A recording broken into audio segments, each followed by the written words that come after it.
The next slide we'll go to is just look at some of the unintended consequences of pre-appointing and what effect that has on the practice. So lazy recall leads to, first, what we call woe-billing, and that would be short for working our butts off. And when we have a lazy recall system in place, seeing the same old patients through hygiene, then it's going to be really important that we're on our game with new patients, which we need to be anyway. What's the new patient experience is a whole other topic that we'll get into on a future webinar.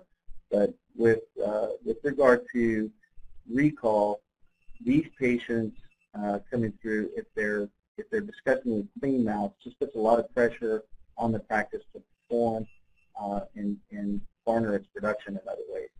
So we want to avoid working our butt off whenever we can, and we want to work smarter. And we work so hard to accumulate these active patients that you want to know that the return on investment on a new patient doubles every 2 years for the first 6 years of practice, or the first 6 years that they're in your practice. Then it takes another 6 years for it to double again. So the emphasis, if it's all on new patients coming through the front door, and then once they're in the practice, we're really concentrated on the next new patient, and we let the existing patient slip through the cracks, which every practice management software will do. If you're not taking a more proactive approach with your software, eventually your software will drop those patients. So if you're looking at who's past due reports, it's not going to show you every patient that's past due. It's only going to show you recently past due patients. And we can work with you and show you how to get to the rest of the patients that the reports aren't showing. The second thing that lazy recall will do is it will cause a constriction of new patient flow. And the principal way that this happens is new patients prefer to come at times that are convenient for you or for them. And so they'll like to come at priority times, either in the morning before they go to work or in the afternoon and leave work early and just go on home.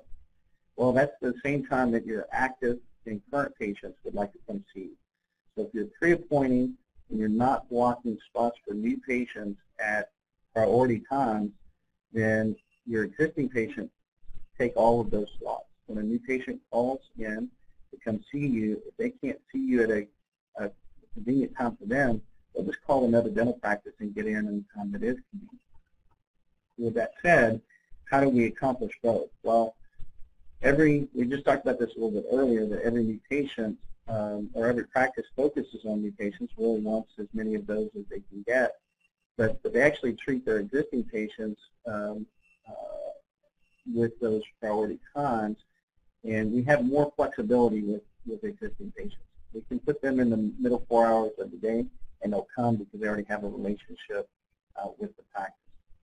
So next thing it leads to is wasting external marketing dollars. Obviously, if you have a marketing plan going on, and campaign going on, and you don't have any priority times for the new patients to get in, then basically your marketing piece has created in the mind of the patient that received it the notion that they need to do something with regard to the dental health. They call your practice and you don't have any appointments available convenient for them within the next 6 working days.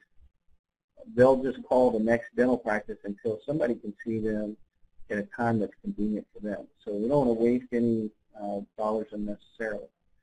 The next thing would be that in pre-appointing, patients control the schedule. That is, if you don't have any blocks in, then the patients will take all of those priority times like we talked about, and they'll dictate when you see them rather than you dictating when you'd like to see them. The next thing is pre-appointing actually causes a rather high cancellation ratio, because 6 months and 1 day from now, I don't know exactly where I'm going to be. So if I schedule with you before I leave today's appointment, you know, you're taking a gamble that I'm going to be in a good place to be able to come and keep that appointment when it actually comes time for it. What that leads to is number 6, which is a last-minute reworking of the schedule. If we're not proactive with a recall system, then we'll have to be reactive when employing lazy recall. And that is, let's say I've got Nick here, and he's scheduled for an appointment Monday. We called him yesterday to confirm that appointment, and he told us that he's not going to be able to make it. Sorry, something's come up. We have to get on the horn and call as many patients as we can to try to fill that spot at the last minute. So we want to avoid that wherever possible. And just to jump in on that, even working in the dental industry, when my dentist pre-appoints, and I virtually never keep the 6-month pre-appointment. So I understand that, it's just you can't forecast out what you're doing. Nick's not alone in that. The patients that we do know keep those 6-month appointments are elderly people. They'll go to Burr's Cafeteria and then finish there and come see you at their appointed time, and then they'll go play canasta or bridge or whatever. But they have pretty set schedules, and we know that there are certain patient types that will keep those appointments.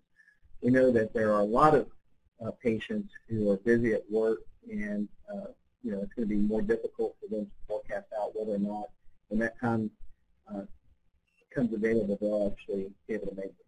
And remember, these patients don't live in our dental world bubble. They live in their world, which is I have things come up, and going to see the dentist may not be the highest priority thing on my schedule.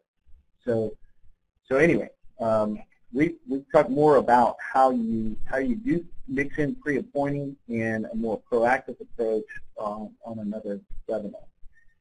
Number 7, lazy recall leads to more patient of record emergencies.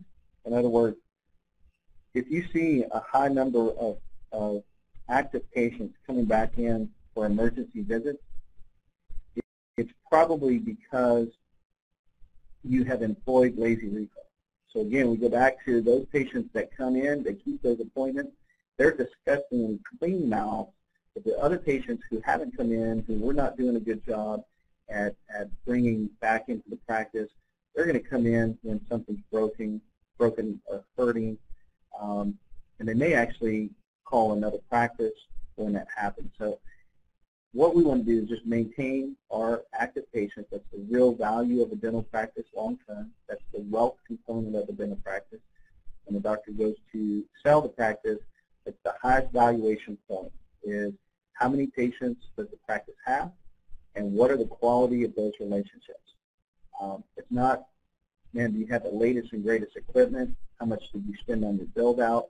Those are value points, but of the 3, patient base is the big one. The last thing that lazy recall leads to is it reduces our hygienist opportunity to produce. In other words, what we'd really like to see out of hygiene is a hygienist being able to have a $5,000 day. Now, if you calculate what kind of procedures they could do to maximize their production every day, we're not going to get into enough soft tissue management for them to reach 5,000. The only way that a hygienist can do that and do it consistently is that she's got opportunities to see some discussing mouth, to identify some needs with those patients, to discuss those, and so when doc comes in, the conversation has already happened, and it helps to move that patient from the hygiene chair over to the operative chair. So our goal for hygiene is a little bit different than just keeping patients' mouth clean. It's that this is an important piece in the overall puzzle of the production of practice. And so if we don't have that component going, we have to go back to something earlier stated, which is that practice becomes very heavily dependent on new patient flow to make its goals. And that wraps us up on this portion of the webinar.